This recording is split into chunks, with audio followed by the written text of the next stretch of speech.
I'm good. How are you? Excited to be talking to you. And nice to be speaking with you as well. Okay, I have to ask, this is a franchise that people know. I am one of those dorks. I can I can say the lines from the first one, with Arnold Schwarzenegger, um, like, Billy ain't afraid of no man, and Billy says, "This ain't no man." Mm-hmm. So how do you keep it fresh for that, for the day one fans, as well as get a whole new generation interested? Doing something that has never been done before, not just for the franchise, but for all science fiction movies in general. We've always fallen in love with the creature sidekick or the monster villain, and they've never been at the lead of their own movie. So that was the big idea, to build a ride we haven't all taken yet, and let the Predator still be absolutely brutal and ferocious, but make it so much more of a character and have a range of an emotional inner life, and put him through a gauntlet, much like Dutch went through in the very first movie. Now, as you stated, this is more to the eyes of the creature, because in all the other movies is creature versus man, right? And we understand and we get to learn that there's a hierarchy within the clan, so to say, which helps us understand their point of view a little bit better. Was that something that you instinctively wanted to show, or just more or less were like, okay, again, we need to take it out of the humans versus creature, more into who the creature is, and show us why they are behaving the way that they behaved in the previous outings? Yeah, I mean, what was important to us was to tell a story that that didn't defang the monster in any way. So we figured he should be as badass as he is, what he's up against, both emotionally in his own family, and out there in the world, just needs to be that much more brutal than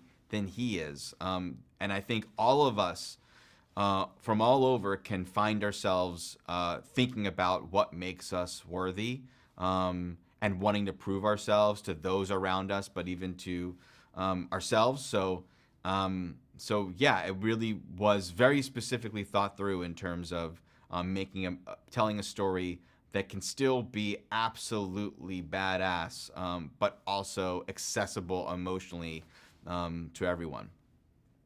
And I think also, bringing in androids, which is, especially with the talk of AI and everything, giving us a little bit of a glimpse on how the technology is used. Because in this particular case, it's, they are immune from the environment and things that we as humans, we can't necessarily overcome. Talk about that aspect on how, this movie shows a way that, in this talk of technology, can be used in a good way. Um, I actually didn't think of it in terms of a commentary on AI. I really thought through the circumstances that Deck was in, and how he's trying to be more than where he came from, and also having these two robots or synthetics, that were programmed to do something, and both in their different ways reaching to be more than where they came from. And the idea of pairing programmed to do something, linking that to the way parents make an impression on their kids, and the guilt and the weight of legacy, and all of that is truly what informed the dynamics and the relationship between monster and robot in this movie. Absolutely. Well, you definitely gave us lots to chew on. The action is stellar, as well as the sci-fi portion of it. So thank you Awesome. so much for your time, and best of luck with everything. Thank you. Appreciate it. Thank you. You're welcome. How are you guys? Good. How are Very well, you? thank you. Excellent. Want to start with you, Elle. First of all, you're in the movie playing all up apart for a good part of it. When you read it, were you like, well, wait a minute, how's this gonna work? But at the same time, it made you rely on some of your other resources. So how was that? Definitely. I read the script and I talked to Dan, our director, shortly after. I'm like, and how are you going to do this? Because it was an amazing read, but I'm like, are we going to physically do this for real?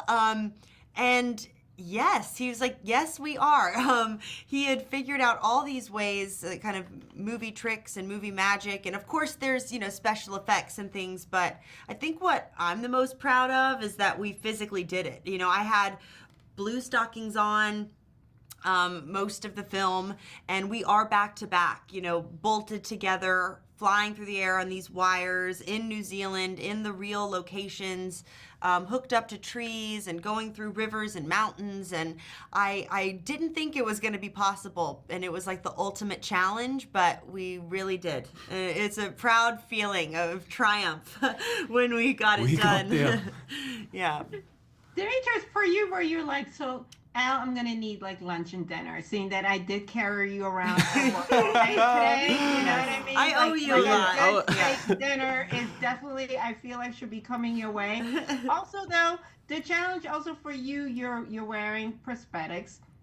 You're not speaking a language that we know, right? And you also have to convey through all of this, like, his feelings of being outcast and then being thrown into this world and having to learn to survive. What kind of was your inspiration? Because again, this is the first time where we are getting to see things from the side of the predator, because normally it's man with that versus predator, and we're always on the side of man, even when man causes the problems. Yeah, you're right. It was a squiggly process, I'd say.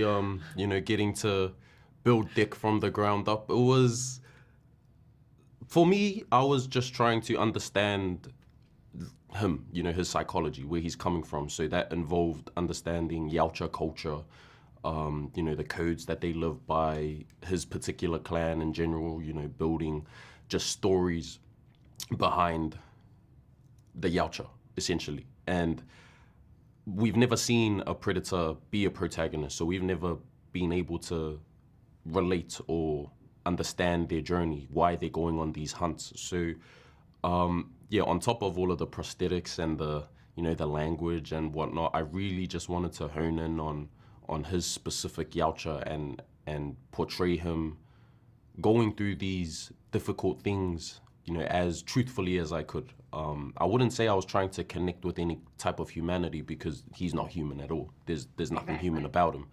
But I think these themes of him being an underdog, of him, having to rise to the challenge and prove himself, not only to his clan and his people, but, to himself, that he is resilient, that he can unlearn these things that are ingrained in him, that are holding him back. He needs to evolve. All of these things humans in general just love kind of to see, because we can relate to. We've all felt like an underdog at least once in our lives. We've all felt outcast, in some way, shape or form. So I think playing it as truthfully as I could, while also, adding in the little textures of him being Yautja, that animalistic and primal, instincts and behaviors shining through it, it creates a really interesting character that I think people, they already love the Predator, but I think will, introduce so many new fans, a whole younger generation to the franchise. And it's really cool. I think Dan's done a wonderful job, with this film. Yeah. I agree, but Elle, you owe him a good steak dinner with some fries. All the working. She was going through it as well. I wasn't the only one in pain. She was feeling it as well. So we owe each other food, I think. Absolutely. Thank you so much for your time, and best of luck with everything. Thank you. Bye. See ya. Bye-bye.